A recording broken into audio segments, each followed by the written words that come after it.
Olá, amigos. Sou Claudete Moura. Estamos estudando o Livro dos Médiuns, agora no capítulo 29 ainda, que tem o título de Reuniões e Sociedades, falando sobre as reuniões mediúnicas, as reuniões de estudos nas casas espíritas e sobre a casa espírita, sua função, como que nos devemos comportar nessa sociedade que constitui uma casa espírita. Estávamos falando no programa anterior sobre os assuntos de estudos e vimos que nós temos,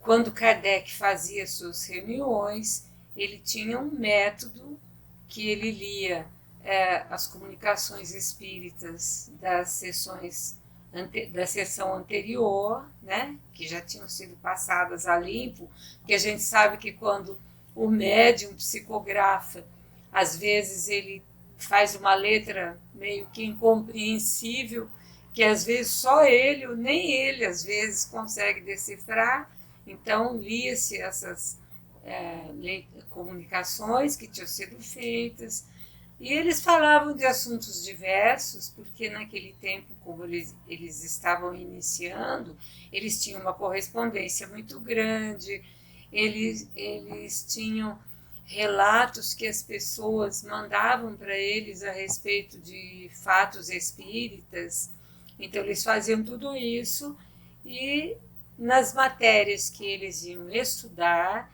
eles estudavam tanto as psicografias que eram feitas espontaneamente, que ele chama de ditados espontâneos, e falava sobre questões diversas, estudavam, conversavam, dialogavam sobre questões diversas e problemas morais a serem propostos aos espíritos. Isso no caso do atendimento a espíritos com dificuldades. E também falando sobre evocações, porque naquela época se usava demais, ele estava iniciando um trabalho e ele precisava então de muitos elementos, de muita matéria para saber o que os espíritos estavam falando, o que eles estavam ensinando e trazendo.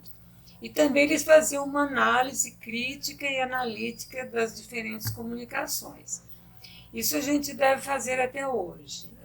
Toda comunicação que é feita psicograficamente ou pela fala, né, do médium, deve ser sempre analisada.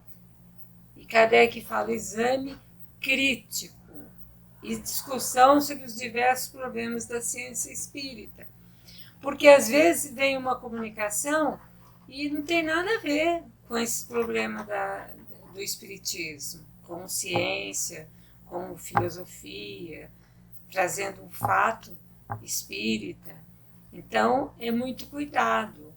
E algumas observações que Kardec faz a respeito, por exemplo, que os grupos de informação, aqueles que estão começando, eles, no começo, quase que não tem médios assim, ostensivos.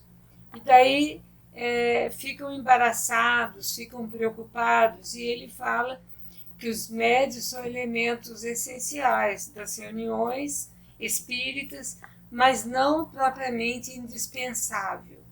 E que é errado pensar que na falta deles não se tenha nada a fazer.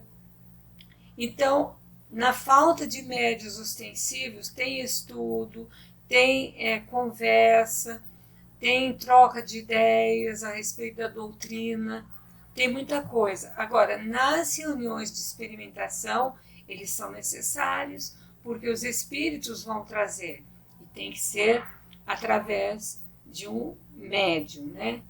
Nas reuniões de estudo, problemas úteis e proveitosos que terão que ser tratados pelos membros da reunião. Então, nessas reuniões de estudo, a gente geralmente utiliza textos ou as obras da codificação, e todos os membros dão a sua opinião, conversam a respeito do que entenderam. E a gente sempre fala que essas reuniões em grupo são muito importantes, porque quando a gente lê uma obra da codificação, a gente tem a ideia da compreensão que nós temos individualmente.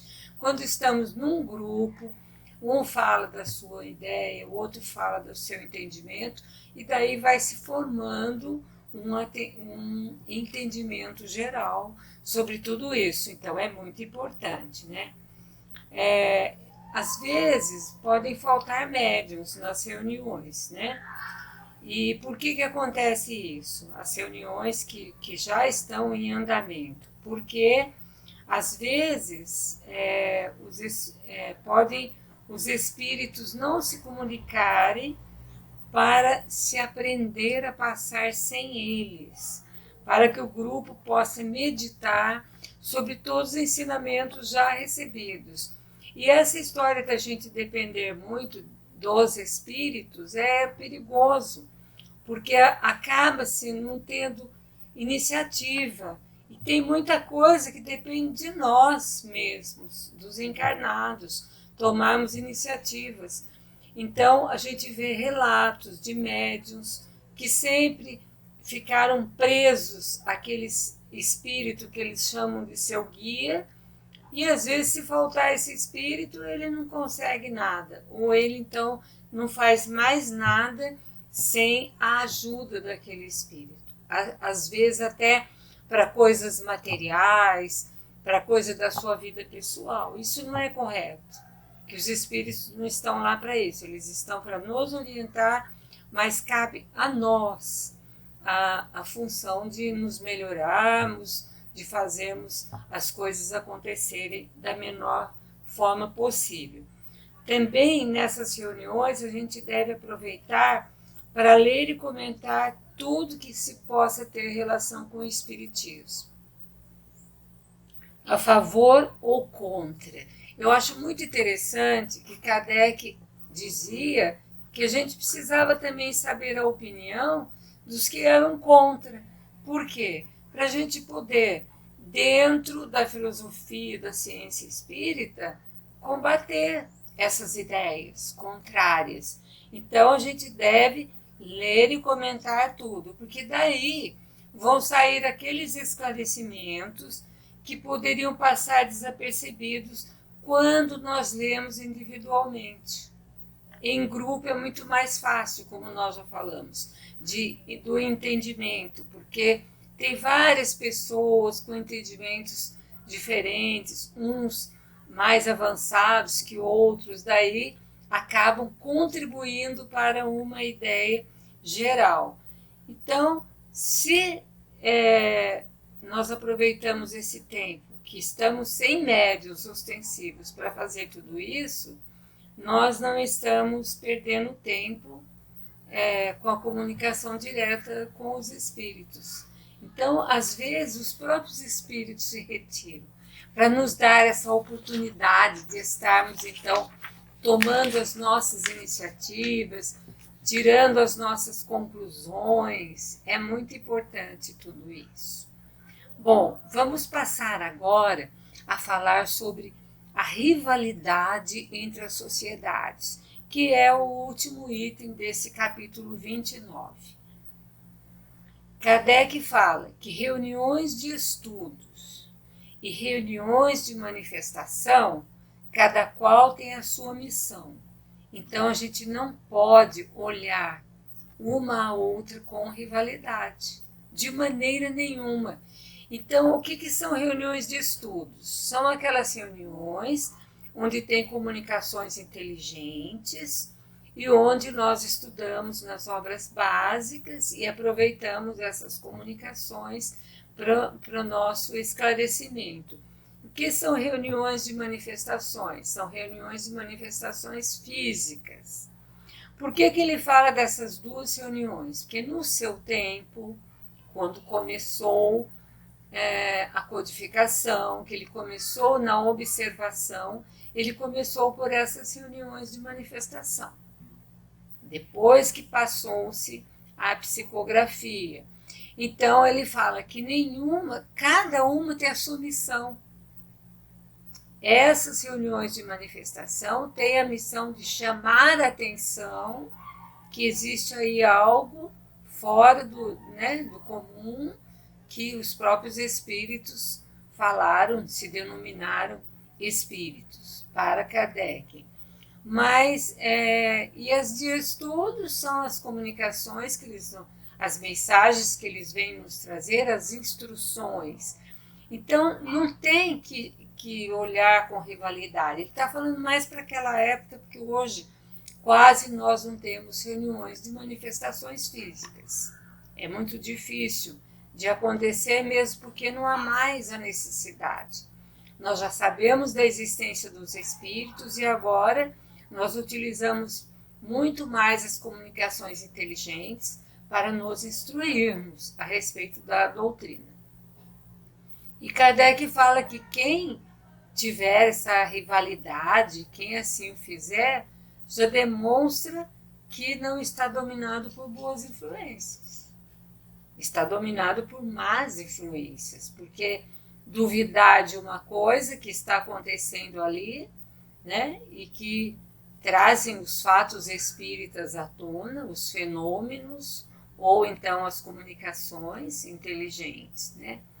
E ele fala que tanto as reuniões de estudos como essas reuniões de manifestações devem concorrer, embora por vias diferentes, ao objetivo comum. Qual que é esse objetivo comum? A pesquisa e a divulgação da verdade.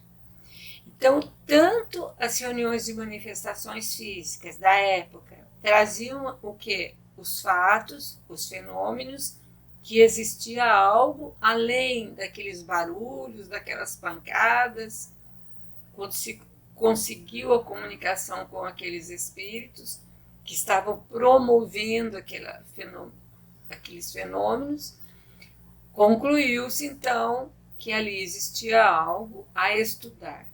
Foi o que Kardec concluiu, né? E então são duas vias diferentes para se pesquisar e para se divulgar a verdade. Então não pode ter rivalidade. Então, por que haveria esse antagonismo? Kardec fala, é por causa do orgulho, né? Porque esse orgulho, essa excitação do orgulho, eu estou numa reunião de manifestação física e o outro está numa reunião de comunicações inteligentes, de estudos, e um está se achando melhor que o outro. Não, isso aí apenas, como Kardec falou, iria fornecer armas àqueles detratores, aqueles que só queriam criticar, queriam dizer que aquilo não existia, que existia fraude, que não havia nada, nenhum fenômeno ali, né, acontecendo. Então, o que ia fazer isso? Esse antagonismo só ia prejudicar a causa que essas reuniões pretendiam defender, tanto as de manifestações físicas como as de estudo. Então, Kardec deixou bem claro que nós, assim, daríamos voz aos detratores, né? Que eram os inimigos da doutrina que estava nascendo. Tais reflexões se aplicam igualmente a todos os grupos que possam divergir sobre alguns pontos da doutrina. Seria pueril cindirem um grupo formando outro à parte por não pensarem exatamente da mesma maneira. Não seria possível. Por exemplo, estou num grupo em que eu não estou divergindo sobre alguns pontos. Ao invés de procurar esclarecer esses pontos, de procurar o diálogo, eu apenas saio do grupo e formo um outro grupo à parte, porque não estamos pensando exatamente da mesma maneira. Não, Isso aí seria criancice nossa. Nós deveremos ficar, né, no grupo, a não ser que seja um caso que não dê mais mesmo. Nenhuma razão mais para a gente continuar. Mas enquanto for possível, nós devemos continuar esclarecendo, participando, para que a doutrina espírita surja e, aos olhos das pessoas, pura. É isso que nós precisamos ter em mente. Hoje nós estamos terminando o nosso programa, pedindo a Deus que nos abençoe, nos ilumine, que nos dê muita força para continuarmos os nossos estudos e a divulgação dessa doutrina tão maravilhosa, que influi tanto na nossa vida, nas nossas atitudes. Obrigada a todos. Claudete Moura para o divulgar.net.